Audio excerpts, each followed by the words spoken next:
what is your starting point in life? Where have you been born, and what were the situations in your family of origin? Well, I was born in South Sudan.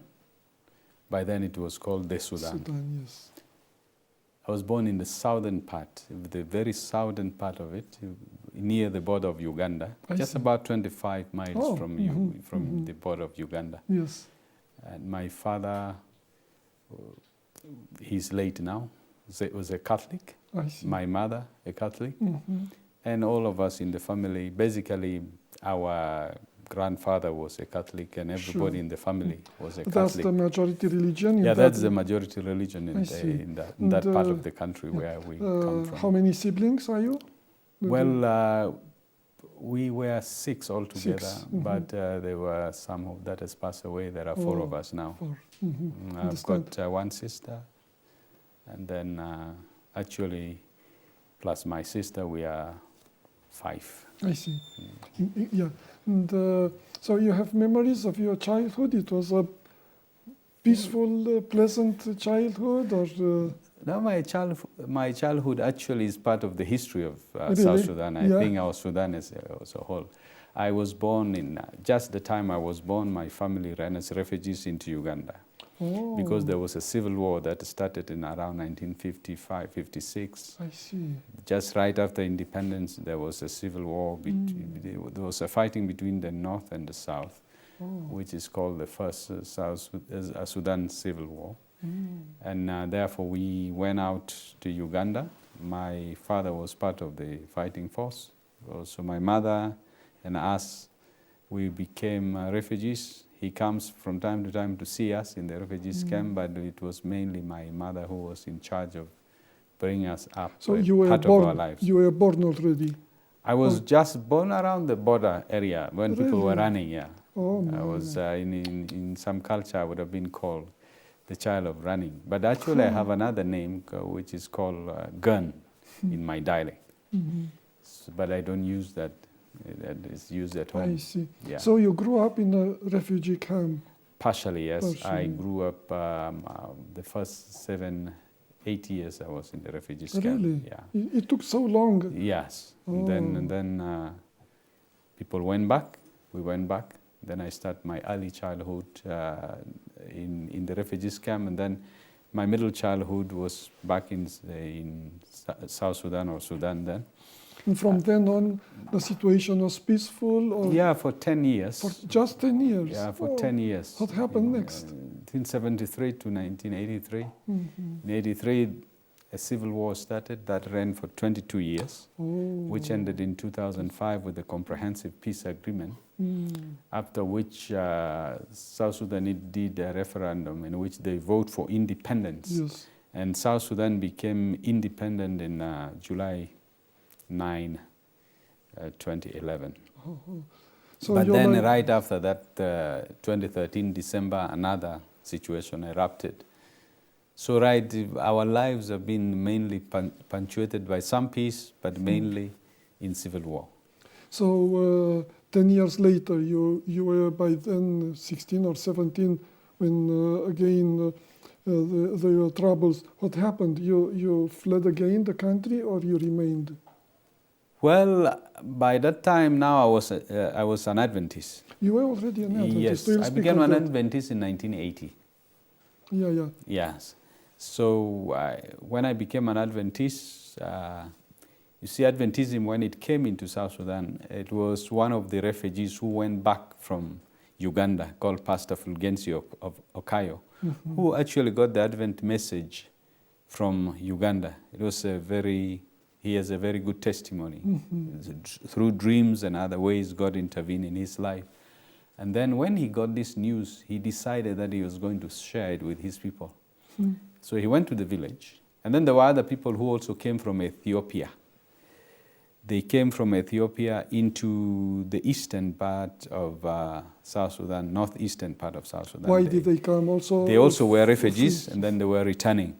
They also came with returning. Yeah, they were returning back home. They also were returning with the Advent message. Really? But the real person who really spearheaded the Advent message, which brought the missionaries in, was Pastor Fulgencio of Okayo. He started spreading the word, but then he wrote to the office of the then Afro-Mid East Division. Yes, in, Yeah. in It was based, I think, in Beirut. in Beirut, in Yeah. Lebanon. Yeah, in Lebanon.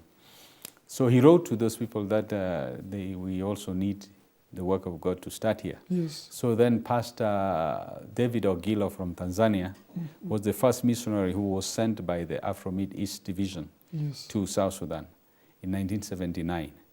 And then in 1980, then Dr. Whitehouse came Gerald Whitehouse, I yeah, see. came and joined the work in South Sudan. He was the first, I think, president who organized the work in South Sudan. I see. And then Gerald Whitehouse had a very excellent dream to make sure the work in South Sudan actually eventually become an indigenous organization and indigenous accepted work. Yes. So he started the idea that he needs to train some young South Sudanese. But then there were a number of us who were sent to Nile Union Academy in Egypt to study our high school there. Some of us were already in second year and third years, but we went and joined there and finished there. Some of course became doctors, and a number of my colleagues are working in the US now. Really? They are settled there because of the war. They couldn't come. But see. few of us returned into South Sudan. It was a good experience for you studying in Egypt? Oh, it was good. We learned some Egyptian Arabic and a few other things. And the Egyptians are very kind people. Yeah.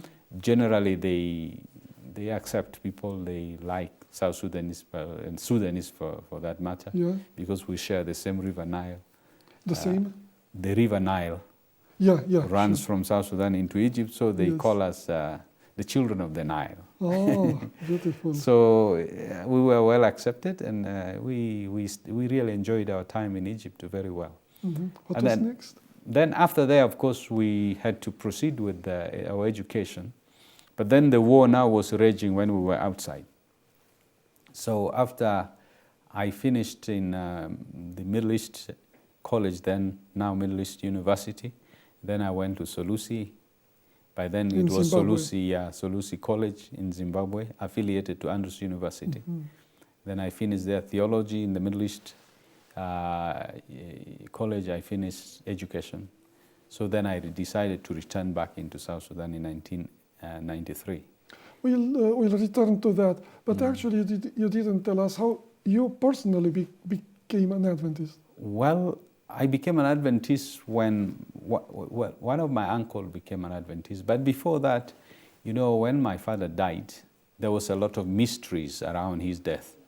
That he was bewitched and a lot of things. And then, of course, being Catholic, we have never been taught about this type of things. Sure. My mother went to a witch doctor who told her that, you know, all of us are bewitched, so all of us would die.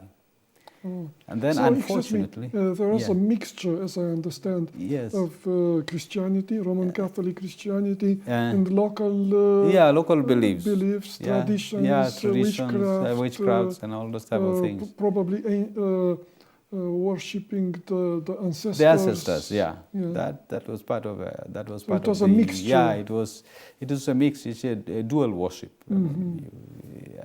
I wouldn't say that we were purely Christian in that essence of Christianity, but it was a dual allegiance. When you are pressed hard, you go to those other people. So my mother did that, and she was told that all of us apparently will not survive. Oh, man. And then the story was there in the village that we may not all survive. But then, unfortunately, at that very same time, after 2-3 years, my elder brother, who was older than me, I'm the second born, he became very sick. He was in junior 3 then. He became very sick, and then he died. And then the witch said, "No, that is it. You see, I told you. So. I told you this is what will happen." And then my sister, who was just born 3 days after the death of my father, also became very sick and passed away. So things were getting. My mother was actually in despair, saying that whatever the witch said was going to happen.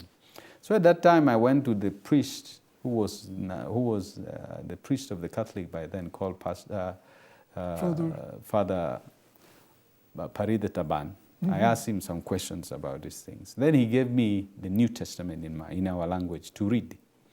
So when I read the New Testament, I found about the second coming of Jesus, the resurrection of the dead. Then I came and asked him, I said, but Father, there are all of these things in this Bible that you gave me that I've been reading. Why are we not teaching them in the church? Why are we not talking about resurrection? Why are we not talking about the second coming? It seems there is a hope when we die. There seems to be hope according to this, what I'm reading. Then you say, my son, you know, the Bible has a lot to teach us, but we stick to the church traditions. And then when he told me that, I was not satisfied. I decided that, you know, there must be a way how people should know about this wonderful biblical news. How old were you? I was by then about 13, 14. Really? Yeah, I was just And the trying boy to of find 13 out. Yeah. A boy of 13 goes and asks the priest, why don't you preach about this and that? Yeah. It was burning within me because, you know, I think of my father. The priest was an African, or he was... The priest was from my tribe. Really? And he was very friendly to young people. Really? Very, very friendly. Very Wonderful. good man. Wonderful. He was a very good man. He actually is one of those guys we looked up to. He was a very good priest. I mean, he was very kind, very friendly. Wonderful. And then welcoming when you come to him. He gives you some sweet and then you eat. And then so we were very free with him. We asked him questions, he answered You some. didn't. Then the one he doesn't want to answer, for example, he just kind of leave it alone. Yeah. So that was the friendship we had with him. So when I asked him those questions, he answered some few, then some he didn't. Then after a while, and then I came back to him, I said, do you think it is possible for somebody to actually run a church that teaches this? Then he told me, no, my son, you know, he started and then explaining other things. Then I said, there must be somebody somewhere or some church somewhere who must be teaching some of these things. Otherwise, how can this be possible? So then I left, and then I performed very well in my primary living certificate. So I was taken to a school that was in town, where my uncle lived. What town? By Juba. Juba. By then it was the main town in the south, but now it is the capital city of South Sudan. Then my uncle also came to Juba. Then he started settling. So he told me to come and stay with him. So I came to stay with him. By this time, he got the Advent message. He was... Do you know how? I didn't know really. He was a student, and then Pastor Okayo was his teacher. Oh. I think he got it through Pastor Okayo, but I don't know exactly how. The circumstances, Yes. But then he started telling me, you know, this and this. And everything that I read, he was telling me. Wow. Then I asked him, I say, is there a church that does that? He said, yes, I belong to actually this church. It's called the Seventh-day Adventist Church. Then I asked him, then he introduced me to Pastor Okayo, who then started teaching us. And then it didn't take very long thereafter. I was baptized. I was one of I think I was the youngest in the group. I was the smallest in the group who was baptized at that time by the late Pastor Ogilo, David Ogilo. And that's how I briefly became an Adventist. Nice. The story is a little bit long. But then when I became an Adventist, I went back home. Yeah. And then I started trying to teach. And then my uncles in the village, they didn't like me. They actually literally threw me out of the house. But because I had this other uncle who was in town, I didn't have a problem. I was able to do this. And then when Dr. Whitehouse came, I was staying with my uncle, and then I was also working for them as a gardener, basically taking care of the things around their house. And then they gave me some little money to pay my school fees, and that is how I started working together. You didn't mention what happened when you shared maybe your discoveries from the Bible, which were very good with your mother. Oh yeah, my mother actually, when I told my mother said I was running insane. Yes, I was running insane because maybe what the witch doctor say is also catching up with me, because it was my elder brother, my younger sister, and I was the next one. And then she thought it will just go. So she felt like, look, she's going to... Yeah, this one is going crazy. There is no hope here. Oh my. So then, but she knew I was somehow genuine in her heart. I told her, you know what, there is a God in heaven. According to what I've read, if what I'm reading is true and they're not just human stories, then there is something beyond. So of course, this was all we were doing in our local languages. So when I became a Seventh-day Adventist, now I went back to really confirm what I was telling her. Eventually, she's still alive. She's an Adventist now. Yeah. Yeah, she's even though she has not understood everything as such, but at least she's understood the Sabbath truth, and she goes to church. Yes. Yeah, she's an elderly lady now, but she's still around. I thank God for that. Wonderful. Yeah. So that was your beginning in the faith. So you're studying at Nile Academy in Egypt. You finished that, and what was next? After I finished from Nile Union Academy, I went on to Beirut, Lebanon, Yes. to study there. Yeah. I actually studied there for close to 4 years. It was the situation in Beirut at that time was before the civil No, there war. was fighting. There was There were fighting. We fightings. actually went through some of the toughest fightings in Really? '89. Yeah. But the school, I think I've never been. The school is there, up so on the hill. Yeah, yeah. So But also the good thing with by then in Lebanon was that when they are fighting, they will actually announce on the FM radios where the fight will be, and civilians should evacuate those areas, or they go to the bomb shelter. So people were more or less protected in a way. Interesting. So The they're college, going to kill people in an organized manner. yeah. And then we had a very good, you call vice chancellor or president, Edmond Haddad. He was a very strong man. He was a Lebanese himself, but he became an American, I think. I think he's still somewhere in America, he and his wife, Ella Haddad. And he was able to. He was able to really, protect, she the was able to school, work with the to- student, work with the system to make sure the school was continuing. So under his leadership, the school thrived. Even though there was war, we still had students, and we were able to go to different places within Beirut to visit.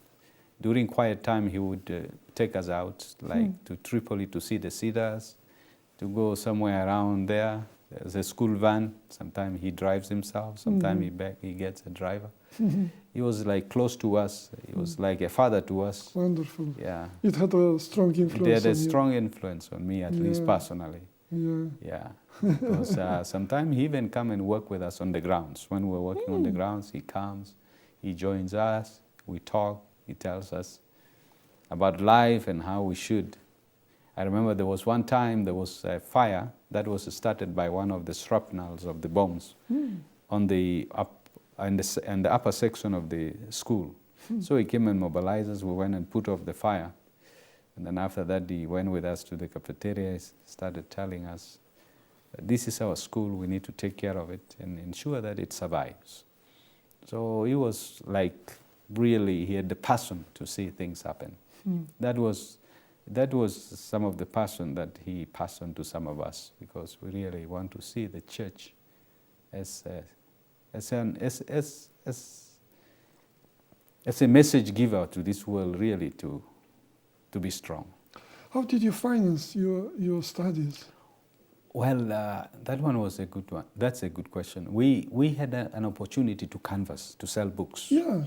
Actually, Where? I canvassed in Khartoum, in the north. So in were able Sudan. to, were people interested in buying Oh yeah, religious people books? were buying a lot Yeah. of the books. We had what they call the Home Health Education Service. We had Yusuf Farak was our Home Health Education person. He was in charge of the books. He came and actually taught us how to do canvassing. He was a great man, great canvasser. He taught us how to do that, and then The population in Khartoum is mixed Christian and no, Muslim? it's mainly Muslim, but there are Mainly Christians. Muslim. Yeah, there are Christians So there, you are but they're selling mainly. to both Muslim and Christian? We are selling mainly to Muslims, actually. Mainly? Mainly, yeah. But it was They even not were obvious. buying Desire of Ages, Patriarchs and It was not Prophets obvious and that Kings. these were Christian books. They are not bothered At by that time, at that time, Sudan as a country was not antagonistic against Christian. They were willing to accept those literatures that are not necessarily Very converting people. Very interesting. So And, you had good experiences, and you're also yes. able to sell enough to finance your studies. Oh yes, we were selling enough to finance our studies. Actually, we made some good money. We had books like what they call health books, and then we had children's story books. Yes. The bedtime stories. I'm sure you know those series. That series? Yeah, yes. But and in then, what language? In English? You know, translated into Arabic.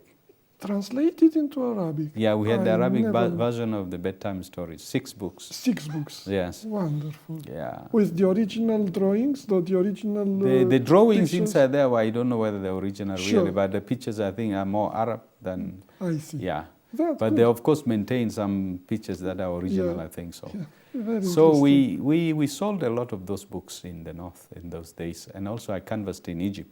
In Egypt we canvassed also there for some time. And then I also canvassed in Lebanon itself. We canvassed there as well. And then some of us went and canvassed in the Gulf. Really? In the Gulf it was a little bit difficult, but people canvassed and made some good, yeah. So that was how we went through college. And then we also had some little scholarship from the I see. university itself to help us here and there. But mainly we did canvassing. Wonderful. That, not only financed your studies, but I think it has been very educative, very formative, strengthening your faith, making you rely on prayer. Yeah, definitely. Also polishing your behaviors, teaching you how to relate to people. Yeah, very interesting. canvassing is actually very A beneficial. very good school.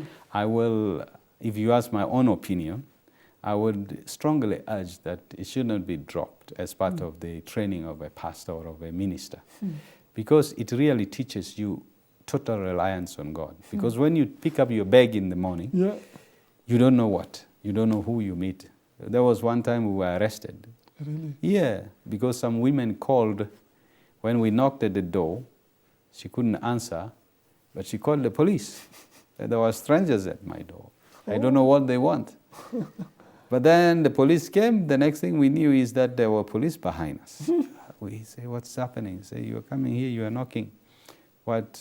Come with us to the station. So we were taken to the police station. We had to explain ourselves. Good enough, we had ID cards and permission letters that gave us the right to do these things. Yeah. And we had those letters with us. And then so we presented those credentials, and then the police looked at it. They say, oh, you are not harmful people. It's just as he didn't know. So we were brought back to her place. They brought us back, and then to explain to the lady. And then in the process, we explained to the lady, and she bought some of the bedtime stories. It was funny. But those are some of the things you need, but relying on God, normally you don't panic. You try to pray at the same time. So it has some difficulties, but at the same time, it's a very pleasant experience. So when you finished your studies in Lebanon, you began working? When I finished in Lebanon, I went to To Solusi. Solusi, because in Lebanon they only did The religion. First. Yeah, I finished there with religion, and then I went to Solusi to do 2 years of Greek and Hebrew to qualify as a theologian, because that's what I wanted. Yes. And then I finished there. But for my study in Solusi, I was helped by one of the daughters of Dr. Whitehouse. She gave me some sponsorship there. I didn't canvass there. Yeah. I actually finished. Then after I finished, it was in 1993 that I came back to South Sudan. When I came, I arrived South Sudan, the people were pushed because of the war that was going on. People were pushed into northern Uganda in an area called Koboko. Then that's where the churches and the refugees camps were set up. The churches, we started establishing churches in all the refugees camps. Oh. And then I worked there for a year and a half. Then I was Oh, sent into South Sudan. Yeah. Tell me more how it was to establish churches in among the refugees. Yeah, it was very difficult to begin with. It was not a very pleasant experience, because when the refugees came in, it was during the rainy season. It was in August. It was raining so bad. People had nowhere to protect, to protect to themselves. have shelter. Children were dying almost every day, and we could Oh. go from one burial to another because children were dying. After 7 days, the UNHCR intervened with some tents and some covers, at least for the children. Then the things started going getting better. But then after that, of course, we share the word of God, and after that, we collect the members who ran out. We put them together, started a church, we built a shelter, and then we started a church there for people to worship. And then one of the church members, some of the church members also decided that the children cannot be like that. We started a school, small that's school, cool. a primary school, Wow. so, which was very successful, run by a lady. The headmaster was a lady called Mama Edna. She was really very committed, and she was running the school, and we were running the church, and we also worked with other refugees, established a secondary school called, now today it is called, known as Nyangilia Secondary School in northern part of Uganda. So it was both experience, but when you see the human misery, it was not so good. But we know God was in charge, so we moved on. After I worked there, then I was posted into South Sudan, Yes. where in the what they called, at that time it was called the rebel-controlled areas. Yeah, I went to Maridi in Western Equatoria, and then I worked there most of the time. I worked there for 10 years. Then thereafter, I continued to work for the church at different capacity. And So excuse me, how it was the work functioning in those rebel-held territories? the work, it was not easy, but the work was over. The people came in. There were flights going into some of these places, UN flights. They were using airstrip with small planes coming in and other things. So leaders were able to come through Adra to visit us, but it was not a regular coming.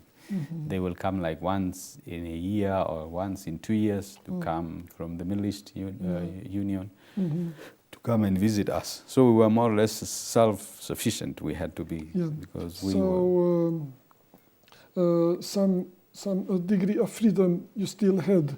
You were under the rebels, but you have the freedom. You had the freedom to come together, to have meetings. You know, it was not like it was at that time in the rebel control area. It was very good. I see. We could even preach to the soldiers. Nobody harassed you. When they know that you are a priest or They a would pastor, respect you.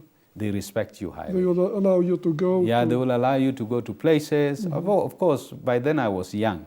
And then occasionally when general conscription came, I became a victim as well. But because of my age, they will go and identify me when I'm already in some places. So then because they knew me, the leaders knew me as a person. So when I reach now where the leaders are doing their job, they will say, no, this is a priest. Let him go back. So I would go back, but besides that, there was no much problem. We were free to preach, we were free to gather and worship, we were free to go to the military installations and preach there. We were free to actually even talk to the leaders about religious issues. It was very good. People were worshiping very well and people were accepting the word of God. Really? For how many years have you been in that situation? Yeah, 10 years. 10 years? Yeah. Oh. It became actually part of us, so we were happy with the situation. So were you able also to go out of that territory? Once in a while. Once in a while. You could. You were able it to was return? difficult to go out because we were going through Congo, Zaire by then, and then now Democratic Republic of Congo. Yeah, we go through the northern part, we go into Uganda. Once you arrive into Uganda, things were okay. But when you're inside Congo, it was terrible also. Roads were difficult, people were difficult. Sometimes you were arrested by the self-imposed forces in the area. So it was quite an experience. But God has been kind. In the meantime, were you able to make a family for yourself? Yes, yeah. The way how even I got married was was very funny. You know, I was praying to God that, if you want me to marry from here, show me a lady. But if you want me to marry from elsewhere, Take me there. get me a lady. Yeah. So at that time, then a certain lady was brought in by, who is now my wife, she was coming to work there. She was flown in. We studied together in Al Union Academy, but we had parted away for many, many years. So when she came in, there was nobody else she knew there. I was the only one she knew. So we became great friends, close friends. Then after a while, we started talking to each other, and then we got married. So it was great. How God answers prayers was amazing. And I'm very thankful for her because she has been a very great support in my ministry, and she has been very strong in the family. Yeah. Wonderful.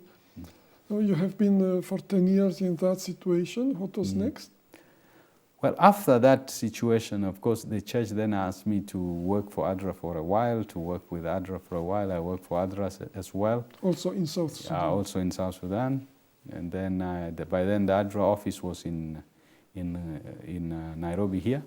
They then asked me to come and relocate it into South Sudan when peace came in 2005. I relocated the office into South Sudan. In 2006 and 2007, we worked on that. Then I worked with ADRA until 2009. Then I was called by the church to go and work for the union in Beirut. Then I worked there for roughly close to 2 years. And then for departments or? Yeah, I was a departmental director. Yes. I was doing communications, youth, and then health ministries. So those were the 3 departments I was mainly looking after. Yeah. And then of course we did some other things as well. But then Clement was our president. You might know him. Not really, Yeah, but the name is familiar yeah. to me, yes? Yeah. He was from Norway. Yes. Very good man. Yeah. And a very good evangelist. He was our president. And then after that, they asked me to come back to South Sudan to lead the church as a field there. Then I came and I worked there. And I continue to work there up till now. We are now, in 2012, we became part of the East Central Africa Division. And then the East Central Africa Division came and organized us into 3 fields. The Greater Upper Nile Field, the Greater Equatoria Field, and then the Greater Bahar Ghazal Field. So are the 3 fields that we have. And then in 2015, they decided that instead of attaching the field each independently, they should create an attached territory that supervises the 3 fields and then reports to them. Yes. So then they asked me if I could come and lead that attached territory. Yes. Plus then I had my fellow officers, who one is a Rwandese, Danny Harlimana, and then I had the secretary is local South Sudanese, who is called Daniel Ogwak Deng. So the 3 of us started the work. We don't have a lot of departmental directors because our financial situations are not very good at the moment because of the war situation. We have volunteers who are helping us, and plus ourselves. We are moving the work forward. But unfortunately, just recently, about 2-3 weeks ago, there was an outbreak of war again. We don't know what will happen, but we believe that God's work should continue to go. Yeah. For a while, the tensions between South and North continued. I think even, maybe I'm not right, even after South Sudan became independent, the tensions continued. For even a there while. was a brief fight at the border. There was a brief fight at the border. The tension continued. With the oil, border. the border. The border is still a big problem. Yeah, it's that still has fluctuating. not been resolved. When South Sudan became independent, it basically came away with about 90% of the oil wealth and then some other things that South has. I mean, South Sudan is endowed with some natural resources. With the peace being there, it could just develop very fast. But as it is now... But now, the tensions are not with the North or the Sudan per se, they are internal tensions between different factions. Yes, there are just political issues, and there are also some tribal. Some of them have taken, unfortunately, tribal tones instead of keeping it political. But all of those, we don't know.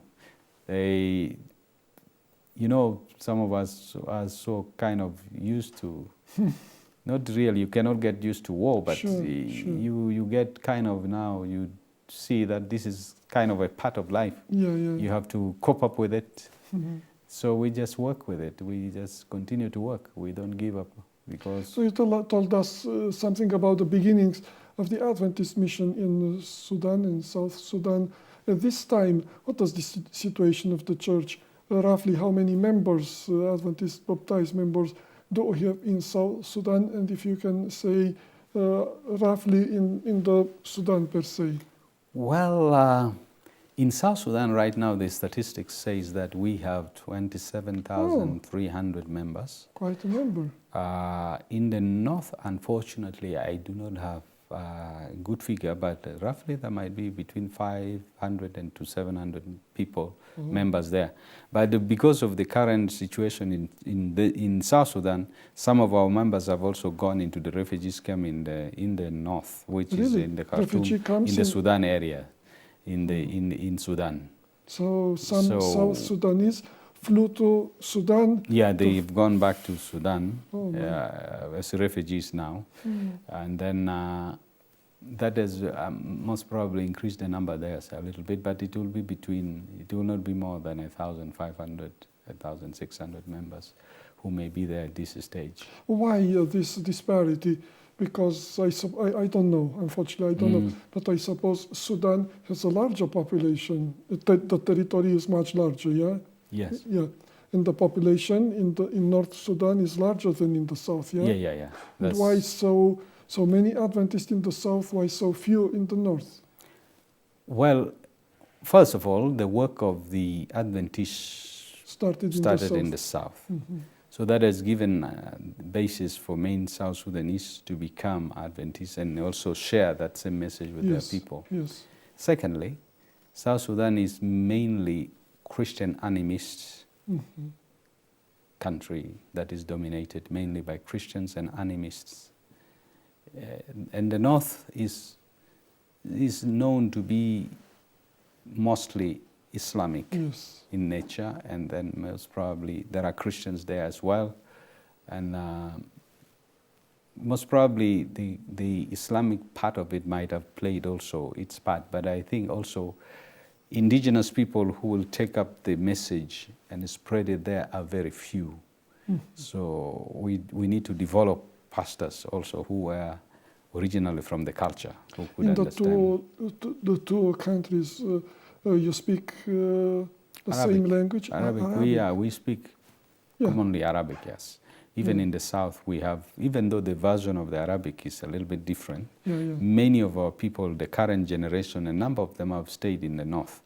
They can fluently speak the Arabic that is spoken in the north. So if in the future, hopefully, the peace will be restored, is any chance for some of the Adventists from the south to go and work in the North Sudan and help the church grow there as well, or they are not going to be accepted there? How do you think?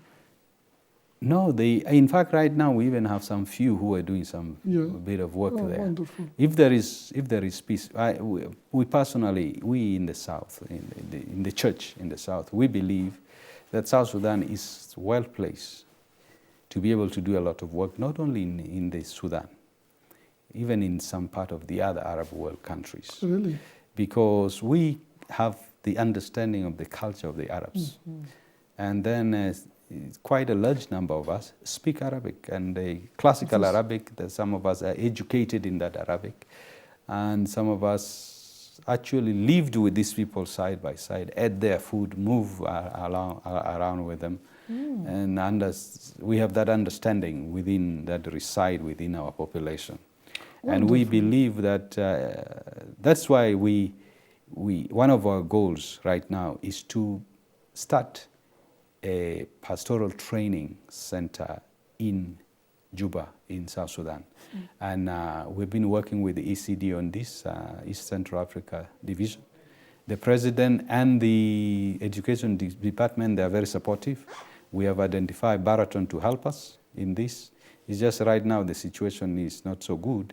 Even though our finances are not so good, we want to start really training people in good pastoral situation within Juba, because we want them to be in touch with the Muslims around, with the cultures around.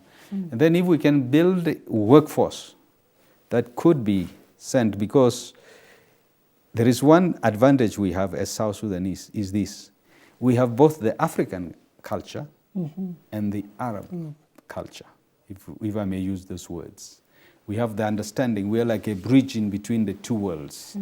And therefore there is an opportunity for us to really be able to bridge that gap and bring about the message of God. We believe God will help us to really accomplish that goal. That's one of our desires and hopes and aspirations. We are praying about it very, very earnestly, that God will open the way. We have 6 of our people trained in Islamic studies. Really? Yeah. They would, some have graduated, some few will be graduating. We have been telling them, please, let's keep the focus.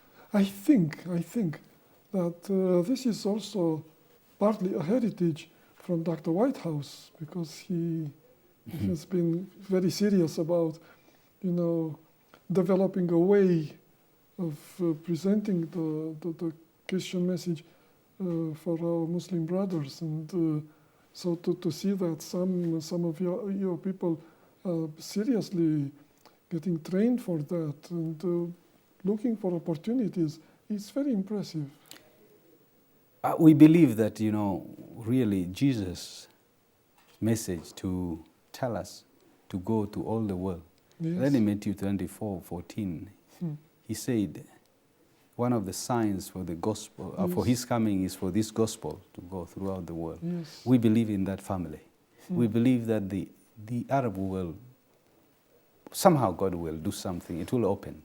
But then when it opens, we need to have the human resource to be able to provide leadership, to be able to provide nurture, to be able to provide what is needed.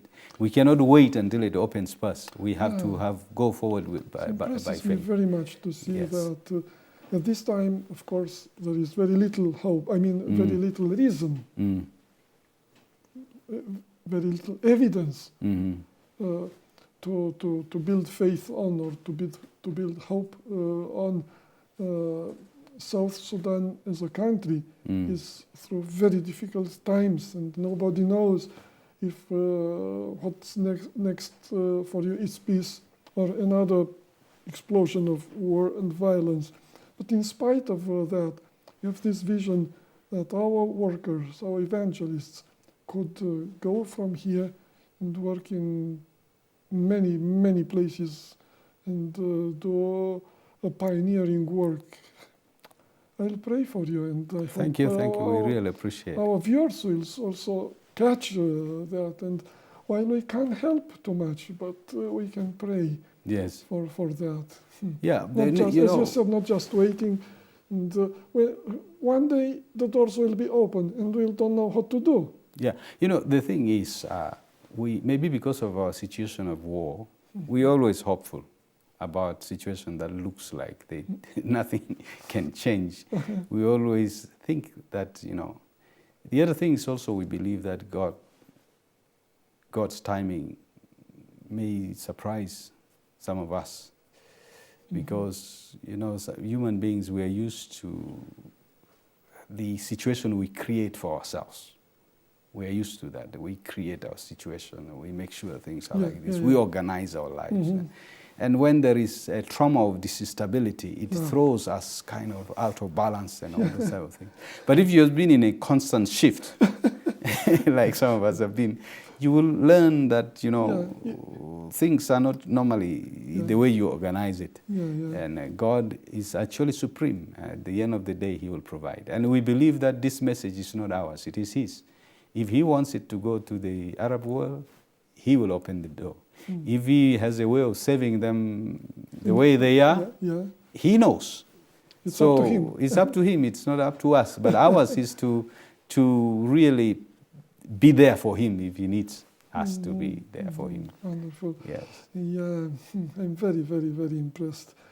And at the same time, going through so many difficulties, and of course, you feel the burden of responsibility for what's going on with the church in your country, and also with the country in general, because they are, you are part of the country. You are not planted there. No. You are a son of that country, and you feel the burden, you feel the anxiety. What's going on?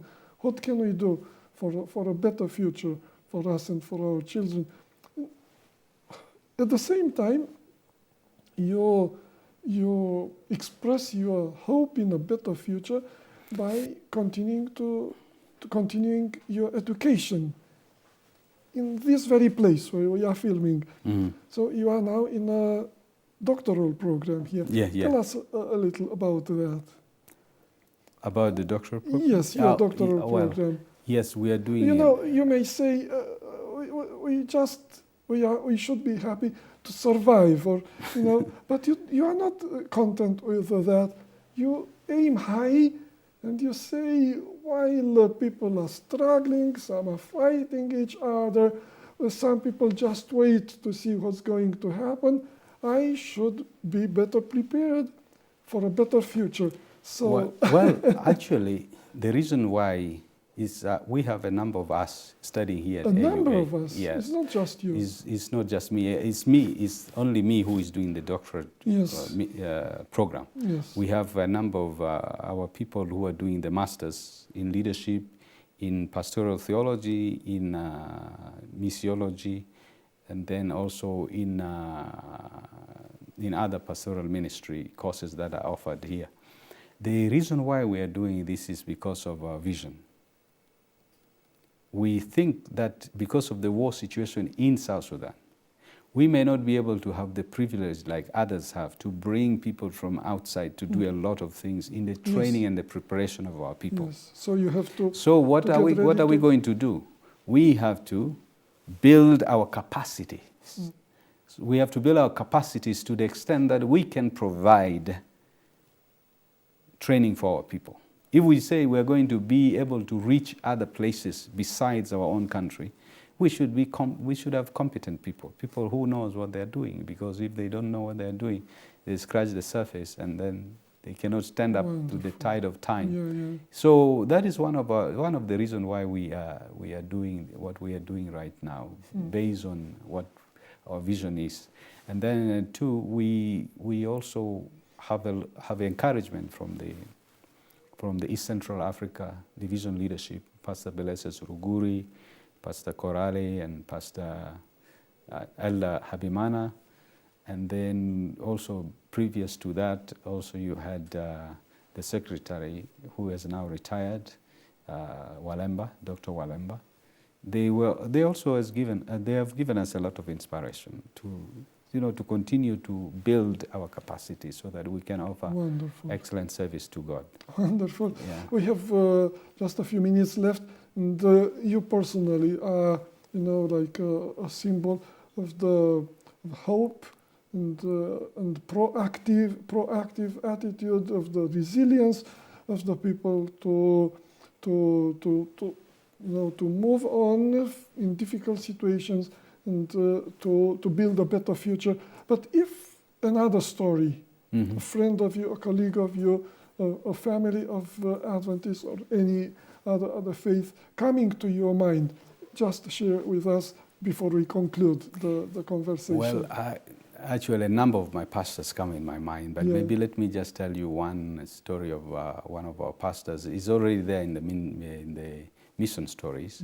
But I'll just tell another aspect of it. Yes. Pastor Mark Iga, he has a story in the mission story. Yeah, this quarter when we film these interviews, the mission stories are from this territory. Yes. The other story, which of course many of our pastors have many stories, but one story which really touched me also was when he was posted in the place where he's been working.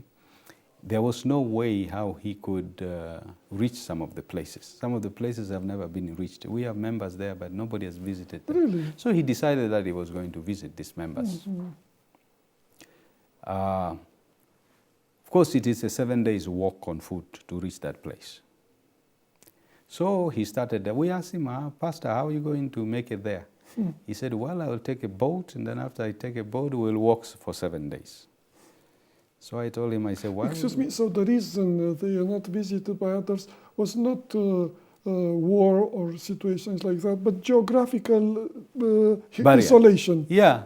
It isolation. was at this specific time there was no war going on. There was no active war going on. It was peaceful. It was just difficult. The terrain is very difficult. The situation is very difficult. So, everything is difficult. So he said, "I'll take the boat." So he said, "I'll take the boat and then walk 7 days walking." Oh, and I told him, "God bless, God be with you, but let's pray for you before you go." Then we prayed together. We said, well, it was on the phone because I can't. We were almost close to 1,000 kilometers apart. And then I told him, let's pray together. We prayed with him on the phone, and then he decided to go and visit these faithful people of God. When he started going, he took a boat, and then they crossed the river. After they crossed the river, they started going on foot. But apparently, somehow, a vehicle from nowhere, they say this is a military vehicle that has been out of commission for many, many years. They've decided to repair. And he was going exactly the same direction where he was going. So there was some kind of roads, or it was just in the... It was you drive. There was no road, you just drive. But the good part is the Upper Nile part of our land is very flat. Once you are out of the river places, it's very flat. In dry season, it's very good. There are not many trees, so you can dodge the few trees and then you go. So he boarded that vehicle, and then the journey from 7 days became 2 days. So he managed to arrive there in 2 days, and those people took good care of him. And then... So they are still faithful in spite of isolation? Yeah, and they were very faithful. He found them, he encouraged them, he baptized some. Then on his way back, he took also the very car that went there, came back with him. But when they arrived where he took the car, this one and this one, that vehicle went out of commission again. And up till today, that vehicle is down. So we said, well, maybe God knew that you are going to suffer. So that's why he provided the means. So there are a lot of stories where God intervened in very amazing ways in the life of our people. So we serve a living God, and he is there for us if we trust in him. Thank you very much, Pastor. You built up my faith, and also our viewers will be blessed by your candid affirmation of your faith in spite of many difficulties. May God continue to guide, to inspire, to help you do great things for him, along with the church there and every person of goodwill. Thank you very much. God bless you. Thank you. God bless you.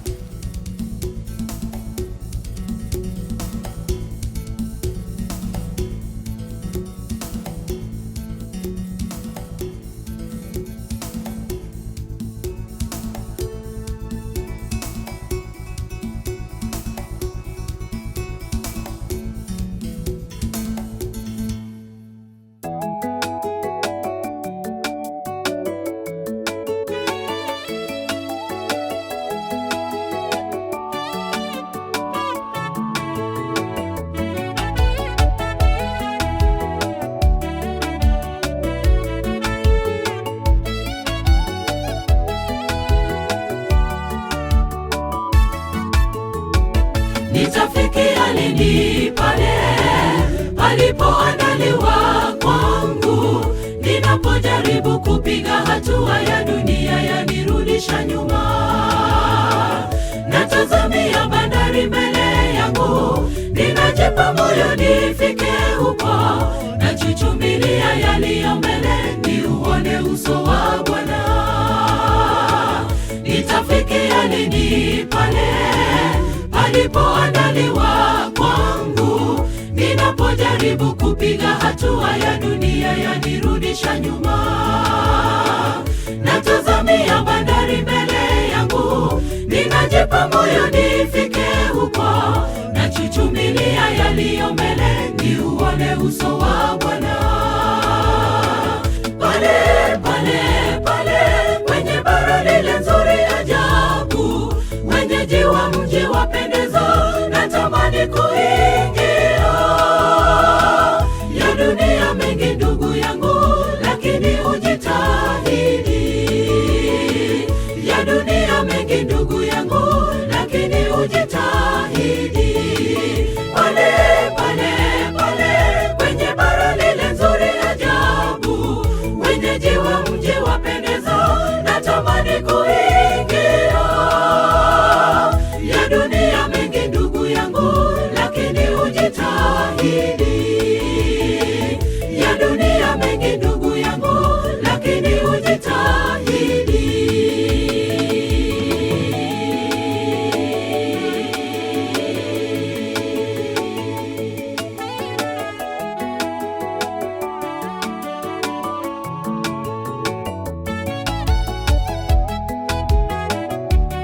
nimechoshwa na ya dunia hii, niingilie malango ya lulu kwenye mji mtakatifu. Ninakaza na kila uchao, Ebeneza nikuone wewe, ninayaweza mambo yote kwako unitia nguvu. Nina hamu kufika pale, nimechoshwa na ya dunia hii, niingilie malango ya lulu kwenye mji mtakatifu.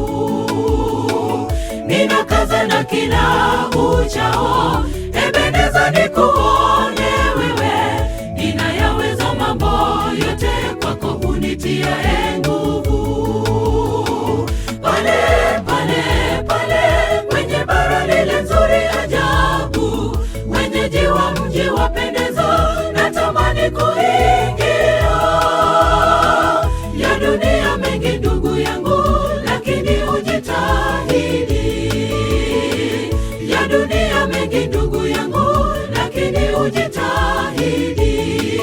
Pale pale pale kwenye bara lile nzuri ajabu, wenyeji wa mji wapendeza, natamani kuingia. Ya dunia mengi ndugu yangu, lakini ujitahidi.